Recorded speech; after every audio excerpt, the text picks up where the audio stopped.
안녕하세요. 별위의 독후감입니다. 오늘은 고 백세의 작가님의 책 죽고 싶지만 떡볶이는 먹고 싶어를 함께 이야기해 보려고 해요. 이 책은 거창한 위로를 하지 않습니다. 힘내라고 말하지도 않아요. 대신 아주 솔직하게 그리고 아주 조용하게 마음이 무너지는 사람의 하루를 보여줍니다. 그리고 그 하루 안에는 이상하게도 우리가 정말 자주 하는 생각들이 들어있어요. 떡볶이는 먹고 싶다. 이 말이 처음엔 좀 이상하게 들릴 수도 있지만 조금만 들여다보면 너무 현실적이어서 마음이 아파지죠. 오늘 영상은 우울과 불안, 무기력, 자책, 관계의 피로, 그리고 그 속에서 살아남는 법에 대한 이야기입니다. 편안한 마음으로 천천히 숨을 쉬면서 들어주세요. 그럼 시작할게요.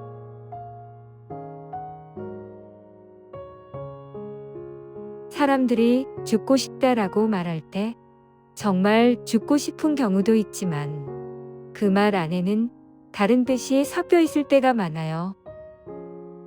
예를 들어 이런 거죠. 지금 이 감정을 더는 견딜 수가 없어. 더 이상 노력하고 싶지 않아. 내가 나로 사는 게 너무 어렵다. 아무도 내 마음을 모르는 것 같아. 그러니까 사실은 죽고 싶은 게 아니라 멈추고 싶은 거예요. 다 내려놓고 싶고, 아무것도 안 하고 싶고, 누구에게도 설명하고 싶지 않고, 그냥 그만해도 되는 상태가 되고 싶은 거죠. 그런데 마음이 힘들 때는 그 말이 너무 정확하게 입 밖으로 나옵니다. 그렇다고 해서 그 사람이 약한 건 아니에요. 오히려 그 말을 꼭 참고 하루하루 버텨온 사람이 어느 날 더는 버틸 수 없어서 내뱉는 말이니까요. 그리고 이 책이 특별한 이유는요. 그 말을 나쁜 생각이라고 다그치지 않는다는 데 있어요.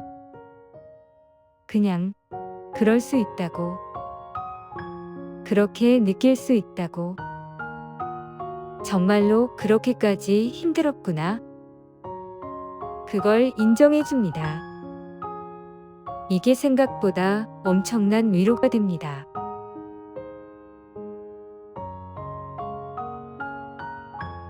책 제목에서 가장 유명한 말, 죽고 싶지만 떡볶이는 먹고 싶어.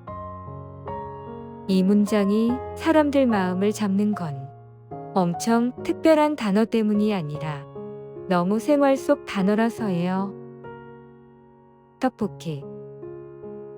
거창한 꿈도 아니고 대단한 목표도 아니고 그냥 오늘 먹고 싶은 음식. 그런데 그게 남아있다는 건 무슨 뜻일까요? 마음이 완전히 꺼진 게 아니라는 뜻입니다. 아주 작은 기쁨, 아주 작은 살아있음, 그게 남아있다는 말이에요. 인간은요, 큰 희망이 없을 때도 살아갑니다. 거창하게, 나는 반드시 행복해질 거야. 이런 마음이 없어도 오늘은 라면 말고 떡볶이를 먹고 싶다. 이 정도의 마음만 있어도 하루를 버티게 됩니다. 그러니까 이 책은 우리에게 말하는 것 같아요. 너 지금 너무 힘들지? 그래도 너 안에 아직 남아있는 게 있네. 그 작은 것부터 붙잡아 보자. 우울한 사람에게 희망을 가져라고 말하면 오히려 더 미안해질 때가 있어요. 하지만 떡볶이 먹고 싶다는 말은 미안하지 않거든요. 그게 이 문장의 힘이에요. 작아서 가능한 희망. 부담 없는 생존. 그냥 오늘 하루의 생명력.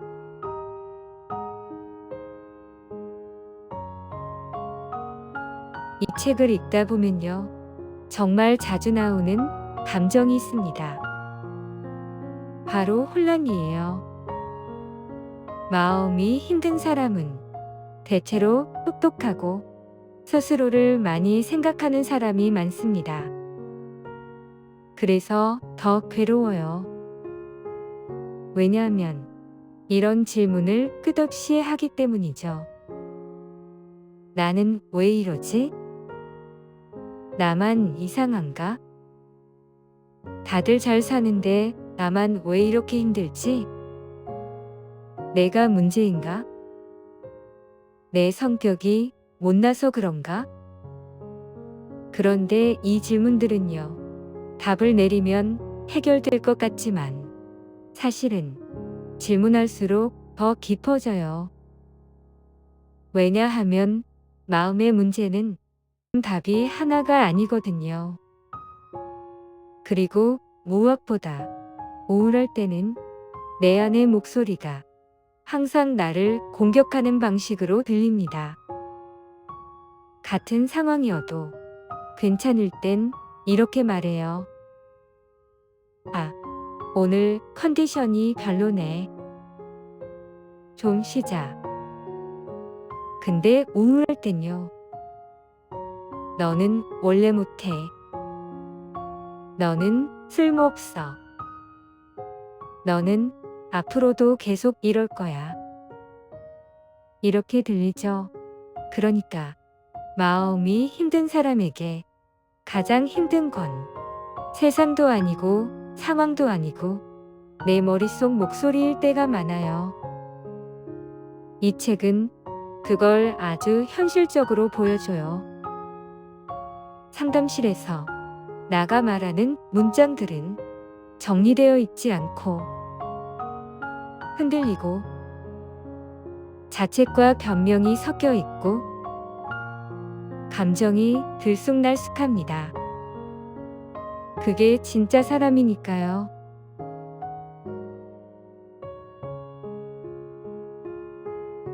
우리는 어릴 때부터 배웠죠. 참아라. 울지 마라. 민폐 끼치지 마라. 예의 있게 굴어라. 감정 조절해라. 어느 순간부터 괜찮은 척이 습관이 됩니다. 그리고 그 습관은요. 사회생활에는 도움이 되지만 내 마음에는 독이 됩니다. 왜냐하면 괜찮은 척을 계속하면 진짜 내 감정이 어디 있는지 내가 모르거든요. 나는 괜찮아 라고 말했는데 집에 와서 혼자 누우면 갑자기 눈물이 나요. 이유도 모르겠고 정확히 뭐가 슬픈지도 모르겠고 그때 사람들은 이렇게 생각합니다. 나 왜 이러지? 나 이상한가? 나 유난인가? 근데 그게 아니라요. 그동안 너무 오래 내 감정을 억눌러서 이제야 밖으로 나온 거예요. 그리고 쌓인 감정은 어느 날 몸으로 오기도 하고 눈물로 오기도 하고 분노로 오기도 하고 무기력으로 오기도 합니다. 그래서 책 속 나도 큰일이 있는 건 아닌데 너무 힘들다 라는 말들을 반복합니다. 그 말이 얼마나 공감되는지 큰일 없는데 힘든 사람이 사실 제일 힘들어요. 설명할 수 없으니까. 주변도 이해를 못하니까. 나도 모르니까.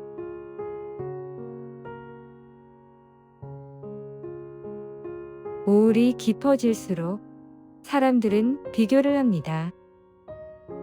남들은 잘 사는데, 남들은 연애도 하고, 남들은 회사도 잘 다니고, 남들은 친구도 많고, 남들은 즐겁게 사는데, 근데 그 비교는요, 진짜 남을 보는 게 아니라 내가 나를 공격하기 위해 만들어낸 기준일 때가 많습니다. 남들이 잘 사는 것처럼 보이는 이유는 그들이 정말 완벽해서가 아니라 그들의 힘든 부분은 내가 못 보기 때문이에요. SNS는 더 심하죠. 다들 여행 가고 맛있는 거 먹고 빛나는 순간만 보여주잖아요. 근데 그 사람도 분명 새벽에 혼자 올 수도 있고, 불안 때문에 숨이 막힐 수도 있고, 너무 외로워서 전화를 붙잡고 있을 수도 있어요. 그런데 우리는 남의 행복은 크게 보고 내 행복은 작게 봅니다. 그리고 내 불행은 크게 느끼죠. 그래서 상담에서 중요한 건요, 남들처럼 살아야 한다가 아니라 내가 어떤 사람인지 이해하는 것이에요. 나는 어떤 상황에서 무너지는지, 나는 어떤 말에 상처를 받는지, 나는 어떤 관계에서 지치는지, 나는 무엇을 과하게 참아왔는지, 그걸 알아야 비교가 조금 줄어듭니다. 왜냐하면 그때부터는 남의 인생이 아니라 내 인생을 살게 되거든요. 우울할 때 가장 많이 듣는 말이 있어요. 왜 그렇게 늘어져 있어? 나가서 좀 걸어. 운동하면 나아져. 생각을 긍정적으로 해봐. 이 말들이 틀린 건 아니에요. 하지만 우울한 사람에게는 이 말이 이렇게 들립니다. 너는 노력 안 해서 그래. 너는 마음먹기에 달렸어. 너는 의지가 약해. 그 순간 우울은 더 깊어집니다. 우울은요, 의지가 부족해서 생기는 게 아닙니다. 뇌가 멈추는 거예요. 마음이 방전되는 거예요. 몸이 아무것도 못하게 되는 거예요. 그리고 그 상태에서 더 열심히 하라고 하면 그 사람은 더 죄책감을 느낍니다. 책 속 나는 해야 할 일은 많은데 아무것도 할 수 없다 는 상태에 자주 놓입니다. 이게 우울의 핵심이에요. 에너지가 없으니까 의욕이 없고, 의욕이 없으니까 아무것도 못하고, 아무것도 못하니까 자책하고, 자책하니까 더 무너지고, 이 악순환이 반복됩니다.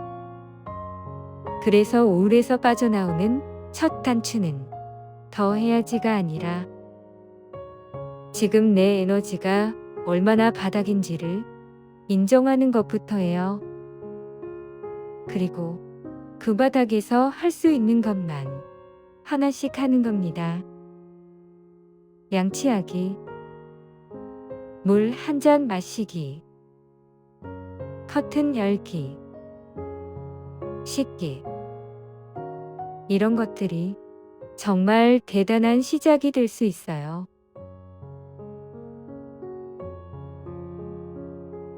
이 책에서 가장 인상적인 건 상담실의 분위기예요. 대부분 사람들은 상담을 내가 왜 이러는지 확실한 답을 찾는 곳이라고 생각해요. 근데 실제 상담은요, 답을 주는 곳이 아니라 내 마음을 정리하도록 돕는 곳에 가깝습니다.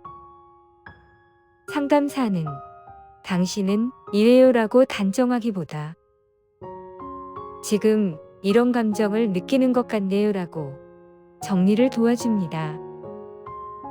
그러면 내 감정이 처음으로 말이 되는 형태가 돼요. 우울할 때의 마음은 정말 엉켜 있거든요. 감정이 한 덩어리로 뭉쳐서 숨이 막힙니다. 근데 누군가 그걸 차분히 풀어주면 갑자기 숨이 쉬어져요. 아, 내가 이런 감정이었구나. 아, 내가 이런 상황에서 더 무너졌구나. 아, 내가 이걸 너무 오래 참았구나. 그게 상담의 힘입니다. 그리고 이 책이 좋았던 건 상담이 기적처럼 모든 걸 해결해 준다는 식이 아니라 정말 현실적으로 조금씩 조금씩 그 사람의 마음을 다뤄준다는 점이에요. 삶은 보통 한 번에 좋아지지 않으니까요.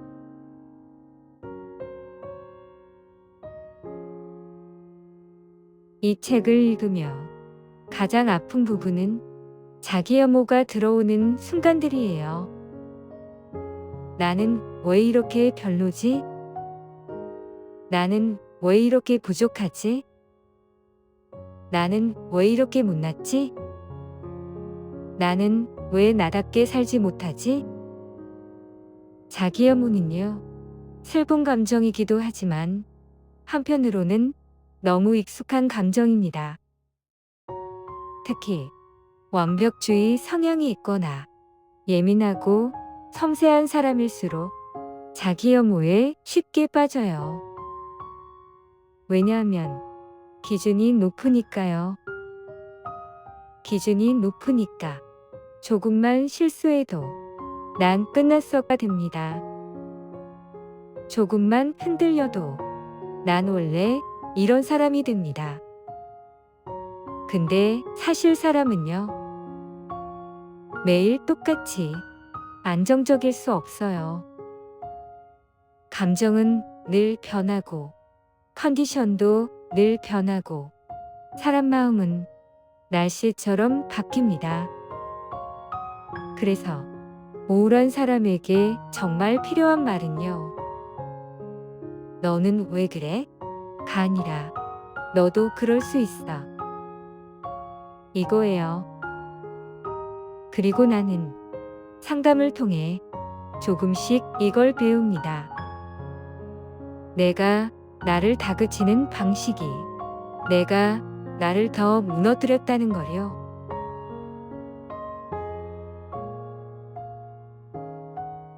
이 책을 보면 나는 관계에서도 많이 지칩니다. 그리고 그 모습이 너무 현실적이에요. 관계에서 지치는 사람들은 대부분 나쁜 사람이 아니라 너무 많이 맞춰주는 사람입니다. 상대가 불편할까봐 말을 삼키고 분위기가 깨질까봐 참고 거절하면 미움받을까봐 웃으면서 받습니다. 근데 그렇게 살면요, 관계는 유지될 수 있어도 내 마음은 유지되지 않습니다. 어느 순간 갑자기 사람을 피하게 되고 연락이 무서워지고 만나는 게 부담이 되고 혼자 있고 싶어지죠. 그때 내가 느끼는 건 외로움이 아니라 피로일 때가 많습니다. 그리고 그 피로는 사람 때문이 아니라 내가 나를 지키지 못한 시간 때문에 생겨요. 상담에서 중요한 건 상대가 나쁜지 좋은지를 가리는 게 아니라 내가 어디까지 괜찮고 어디부터 힘든지 그 경계를 알아가는 겁니다. 그리고 그 경계를 알려면 미움받을 각오도 조금은 필요해요. 하지만 정말 아이러니하게도 내가 나를 지키기 시작하면 관계가 더 건강해지는 경우가 많습니다.